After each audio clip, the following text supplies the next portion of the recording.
அன்பு சொந்தமான மீனராசி சொந்தங்களே, வாழ்க்கைய எப்படி எப்படியோ வாழணும். ஆனா கரெக்ட்டா வாழணும். எல்லாருக்கும் மரியாதை குடுக்குறீங்க. எல்லாருடைய உணர்ச்சிக்கும் மதிப்பு குடுக்குறீங்க. உங்கள புரிஞ்சுக்கிறாங்களோ, புரிஞ்சுக்கலையோ, அவங்கள நீங்க புரிஞ்சுக்க ட்ரை பண்றீங்க. குறிப்பா வாழ்க்கை துணைக்கிட்ட நெறைய இடங்கள்ல தோத்து போயிருக்கீங்க. சொந்த பந்தங்கள் முன்னாடி நெறைய இடங்கள்ல அசிங்கப்பட்டாலும் சரி, அவமானப்பட்டாலும் சரி. இப்ப வரைக்கும் பல வருஷம் போராட்டத்துக்கு அப்புறம் கொஞ்சமா வளர்ந்து நிக்கிறீங்க. அதையே சொந்த பந்தங்களால தாங்கிக்க முடியல. இவன்லாம் இப்படி இருக்கக்கூடாது என்ற அளவுக்கு அவங்களும் பல விதங்கள்ல உங்களுக்கு தொல்லைகள் குடுத்துட்டு தான் இருக்காங்க. உண்மதானே? ஒரு வீடோ, வாசலோ வாங்கி கொஞ்சம் நிம்மதியா வாழணும்னு யோசிச்சுட்டே இருக்கீங்க. ஆனா அதற்கு யாருமே உங்களுக்கு உறுதுணையா இல்ல. இருந்தாலும் பரவால்ல. மீன ராசிய பொறுத்தவரைக்கும் புரிஞ்சுக்க யாருமே இல்லனாலும் பரவால்ல. நான் என்னுடைய வழியில போய்க்கிட்டே இருக்கேன். நான் நல்லவன் நெனச்சா உங்களுக்கு நல்லவன். நான் கெட்டவன் நெனச்சா நீங்க நெனச்சுட்டு போங்க. இதுதான் மீனராசியுடைய குணநலம். இப்படிப்பட்ட யாருக்குமே தொல்லைகள் தராம, தொல்லைகளை தாங்கி வாழக்கூடிய மீன ராசிக்கு நவம்பர் மாதத்துடைய பாதி நாட்கள் இல்ல. மோசமான நாட்களா தான் இருந்துச்சு. ஆனா இப்போ இந்த நிமிஷத்துல இருந்து ஒரு விஷயத்த நீங்க தெரிஞ்சுக்கோங்க. நல்ல காலம் தொடங்கிருச்சு. ஒரு வார்த்தை இருக்கு. கடைசி வரிகள்ல கூட உங்களுக்கான வெற்றி எழுதப்பட்டிருக்கலான்னு சொல்லிட்டு. அந்த மாரி தாங்க. அடுத்தடுத்து வரக்கூடிய இந்த வருஷத்துடைய கடைசி நாட்கள்ல கூட நீங்க வெற்றியாளராக வலம் வர போறீங்க. வருஷம் முழுக்க செய்ய முடியாத விஷயத்த கூட இந்த கடைசி காலகட்டத்துல செய்து முடித்து சாதனையாளர்களா வரப்போறீங்க. இந்த வருஷம் முடியறதே உங்களுக்கு நிம்மதியும், நிறைவையும் கொண்டு முடியுங்க. அது எப்படி? சில கிரகங்களுடைய மாற்றத்தின் காரணமா சில யோகமான காலகட்டம் உருவாகி இருக்கு. அந்த யோகம் என்ன? எந்தெந்த கிரகங்கள் எங்கெங்க உட்கார்ந்திருக்காங்க? அவங்களுடைய குணாதிசயங்கள பொறுத்து மீன ராசிக்கு எந்த மாதிரியான பலன்கள் தெளிவா பார்க்கலாமா? திருக்கணித பஞ்சாங்கத்தின்படி நல்லதும், கெட்டதும் உங்களுக்கு நவகிரகங்களுடைய அமைப்பினால தாங்க நாங்க சொல்றோம். அப்படி பார்க்கிறப்போ சூரிய பகவான் நவகிரகங்களின் முதல்வன்னு சொல்லக்கூடிய சூரிய பகவான் துலாம் ராசியிலிருந்து விருச்சிக ராசிக்கு மாறி இருக்காரு. ஆல்ரெடி விருச்சிக ராசியில புதன் பகவான் கூட்டணியில இருக்காரு.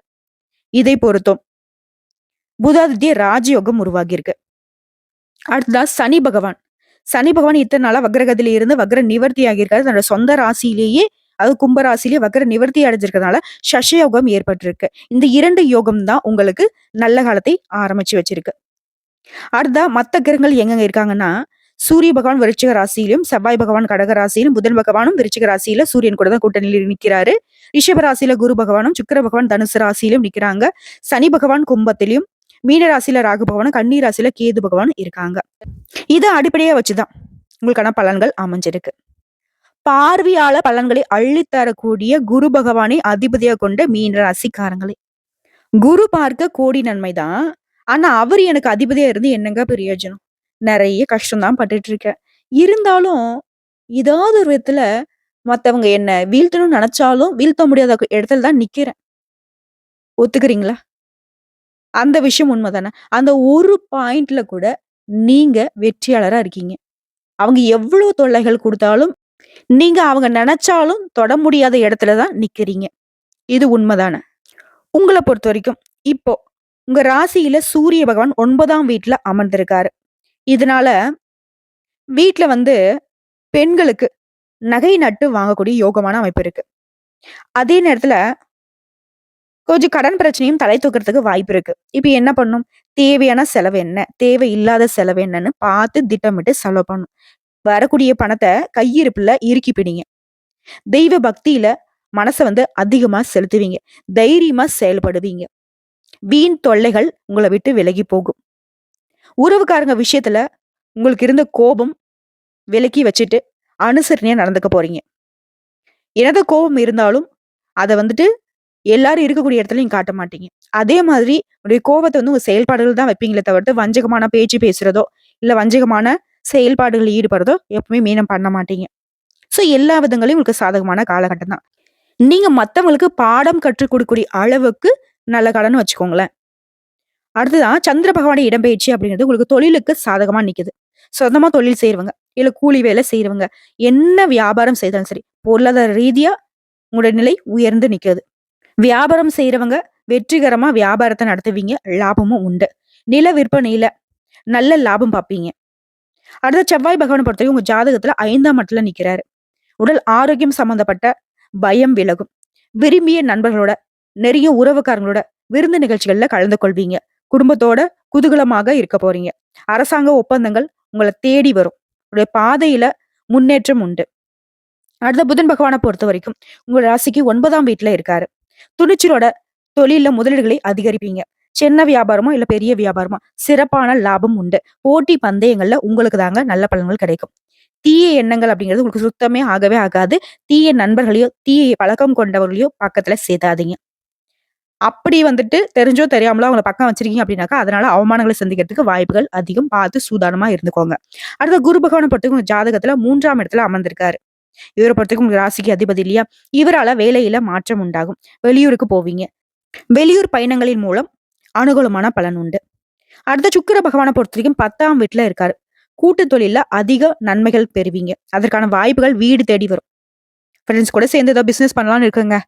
இல்ல குடும்பத்துல நாங்க எல்லாருமே சேர்ந்து ஒரு தொழில் பண்ணலாம்னு இருக்குங்க. என்ன வேணா பண்ணுங்க. கூட்டு தொழில் அப்படிங்கிறது இந்த காலகட்டத்துல லாபத்த கொடுக்கும். வியாபாரம், சொந்த தொழில் அப்படிங்கிறதே உங்களுக்கு வந்து லாபத்த தான் கொடுக்கும். இதுல கூட்டு தொழில் அப்படின்னாக்க இன்னும் அதிக லாபத்தை எதிர்பார்க்கலாம்.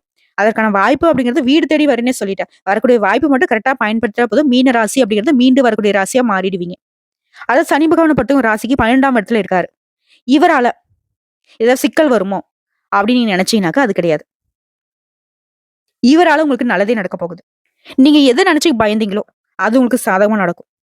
எத நினைச்சு கவலைப்பட்டீங்களோ, அது வந்துட்டு சந்தோஷத்த குடுத்துட்டு போகும். ஆக மொத்தத்துல சனி பகவானுடைய அமைப்புங்கிறது உங்களுக்கு சாதகமா இருக்கு. அடுத்து ராகு பகவான் உங்க ராசிக்கு 1ஆம் இடத்துல இருக்காரு. பாம்பு கர்கன்னு பயப்படாதீங்க. திருமண தடையே கூட நீக்குறாரு. இந்த கல்யாணத்த நடத்த படாத பாடு பட்டேன்பா. இனி பாடே பட வேணாம்ப்பா. சாதாரணமா முடிச்சு குடுக்குறாரு. யாரு? நம்மளுடைய ராகு பகவான். அடுத்ததா கேது பகவான பொறுத்தவரைக்கும் 7ஆம் இடத்துல இருக்காரு. மனக்கசப்பால பிரிஞ்சு போன காதலன் காதலியிடையே பிரிவு இருந்தாலும் அதை சரி செஞ்சு கொடுக்குறாரு. ஆனா ஒரு விஷயத்த மட்டும் மீன வந்துட்டு மனசுல வச்சுக்கணும். எல்லா விஷயத்திலயும் கவனமா இருக்கணும். புரியுதுங்களா? என்னதான் அந்த கிரகங்களுடைய அமைப்பு உங்களுக்கு சாதகமாவும் ஒரு சில கிரகங்கள் வந்துட்டு எச்சரிக்கை உணர்வு கொடுத்தாலும் இதையும் சரி செய்யணும்னு நினைச்சீங்கன்னா ராகு கால வேலையில, அதாவது வெள்ளிக்கிழமை செவ்வாய்க்கிழமையில ராகு கால வேலையில துர்க்கை அம்மனுக்கு நல்லெண்ணெய் தீபம் ஏற்றி அவங்க முன்னாடி மண்டியிட்டு கை நீட்டி வேண்டுவதன் காரணமா இந்த கிரகங்களுடைய பாதிப்பு அப்படிங்கிறது உங்களை ஒண்ணும் பண்ணாது. எப்பேற்பட்ட கஷ்ட காலமாக இருந்தாலும் அதுல இருந்தும் சாதாரணமா நீங்க வெளிவருவதற்கான வாய்ப்புகளை துர்க்கை அம்மன் ஏற்படுத்தி கொடுப்பாங்க. துன்பங்களை தூர தூக்கி எறிபவள் தாங்க துர்க்கை அம்மன். அதை ஃபர்ஸ்ட் புரிஞ்சுக்கோங்க. நம்பிக்கையோட வழிபாடு செய்யுங்க. நல்லதே நடக்கும். புரியுதுங்களா? இப்போ கடகடன்னு லிஸ்ட் போட்ட மாதிரி உங்களுக்கான பலன்களை பார்க்கலாமா? பணவரவு திருப்திகரமா இருக்கு. பிள்ளைகள் மற்றும் பெண்களுடைய திருமணம் விஷயமா வெளியூர் பயணம் மேற்கொள்வீங்க. அந்த பயணங்கள் அனுகூலமான பலனை கொண்டு முடியும். கணவன் மனைவியிடையே அந்யோன்யம் அதிகரிக்கும். வழக்குகள் உங்களுக்கு சாதகமான சூழ்நிலை கொண்டு முடியும். மத்தவங்க கிட்ட கடன் வாங்குறதோ கொடுக்கறதோ இப்ப வந்து வேணாம். பண பரிவர்த்தனையா இருக்கட்டும், பண விஷயத்துல இருக்கட்டும் கவனமா இருங்க. அடுத்த அலுவலக பணிகளே இருக்கிறவங்க மீன ராசியை பொறுத்த வரைக்கும் செல்வாக்கு அதிகரிக்கும். பதவி உயர்வு கிடைக்கும். ஊதிய உயர்வு கிடைக்கும். ஆணா இருக்கட்டும், பெண்ணா இருக்கட்டும். இப்போ வந்து கிரகங்கள் எல்லாமே உங்களுக்கு சாதகமா இருக்கிறதுனால நடக்கிறது எல்லாமே உங்களுக்கு அனுகூலமாவே நடக்குங்க. சிலருக்கு இடமாறுதல் கிடைக்கும். அதுவும் இங்க விரும்பிய இடத்திற்கான வாய்ப்பா தான் இருக்கும். அடுத்த வியாபாரம் அப்படிங்கிறது விறுவிறுப்பா நடக்கும். லாபம் நீங்க எதிர்பார்த்த விட பல மடங்கு அதிகமா கிடைக்கும். கடையை விரிவுபடுத்துவீங்க. அந்த எண்ணங்கள் இருந்தா இப்போ வந்துட்டு முயற்சி செய்தீங்க அப்படின்னாக்கா வெற்றி உண்டு. குடும்பத்தை ஆளும் பெண்மணிகளுக்கு மகிழ்ச்சியான காலகட்டம். வேலைக்கு செல்லக்கூடிய பெண்களுக்கு அலுவலகத்துல நீங்க எதிர்பார்த்த சலுகைகள் கிடைக்கும். சந்தோஷம் உண்டாகும்.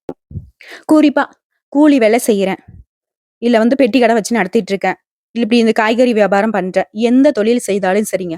அது அரசாங்க உத்தியோகம், அதிகாரமிக்க உத்தியோகம், இல்ல சாதாரண ரூ. 1 ரூ. 2 வியாபாரத்துல இருந்து கோடி கோடியா லட்சங்கள் சம்பாதிக்கக்கூடிய வியாபாரம் வரைக்கும் எந்த தொழில் இருந்தாலும் மீன ராசிக்கு நிதிநிலை அப்படிங்கிறது ரொம்ப சீரா இருக்கு, சிறப்பா இருக்கு. பண விஷயத்துல நீங்க பயப்படவே வேண்டாம். ஆனா கொடுக்கல் வாங்கலையும் சரி, ஏதாவது முதலீடு பண்றதாலும் சரி, இதுல மட்டும் கொஞ்சம் பலகட்ட யோசனை வேணும். முடிஞ்ச அளவுக்கு தவிர்க்கிறது சிறப்பு. மத்தபடி எல்லாமே சாதகமா தான் இருக்கு. உங்கள பொறுத்தவரைக்கும் அதிர்ஷ்டம் தரக்கூடிய எண்கள்னு பார்த்தோம்னாக்கா 1, 3. அதுவே நீங்க அனுதினமும் வழிபாடு செய்ய வேண்டிய தெய்வம்னு பார்த்தோம்னாக்கா சண்முக கடவுள். யாரு? முருகப்பெருமான் தாங்க.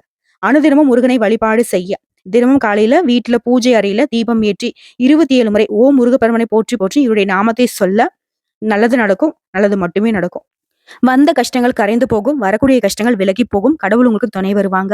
வேலுண்டு வினையில்லை, மயிலுண்டு பயமில்லை. கந்த கடவுள் இருக்கு, கருணை மூர்த்தி இருக்கு. கவலை இல்லாத வாழ்க்கை மீன ராசிக்கு உண்டு. உங்கள பொறுத்தவரைக்கும் இந்த காலகட்டத்துல அதிகமா நீங்க பயன்படுத்த வேண்டிய நிறம், அதிர்ஷ்டத்தை தரக்கூடிய நிறம்னு பார்த்தோம்னாக்கா வெள்ளை நிறங்க. அதிகமா வெள்ளை நிறத்தை பயன்படுத்துங்க. வெள்ளை நிறத்துல பொருட்களை அதிகமா பயன்படுத்துங்க. அது உங்களுக்கு ரொம்ப நல்லது. மத்தபடி எல்லாமே நல்லதா இருக்கிறதுனால, நீங்களும் ரொம்ப நல்லா இருக்க போறீங்க. வெற்றிவேல் முருகனுக்கு அரோகரா! இந்த வீடியோ பதிவு உங்களுக்கு பிடிச்சதுனாக்க, நம்ம வீடியோக்கு ஒரு லைக் பண்ணிடுங்க. மறக்காம நம்மளுடைய முருகன் ஜோதிடம் சேனல சப்ஸ்கிரைப் பண்ணி, பக்கத்துல இருக்க பெல் ஐகான கிளிக் பண்ணி வச்சுக்கோங்க. அப்பதான் நம்முடைய வீடியோ பதிவு உடனடியா உங்கள வந்து சேருங்க. மேலும் ஏதாவது ஆன்மீக தகவல் தேவைப்பட்டுச்சுனா கமெண்ட் பாக்ஸ்ல பதிவிடுங்க. உடனடியாக பதில் தெரிவிக்கப்படும். வாழ்க வளமுடன்.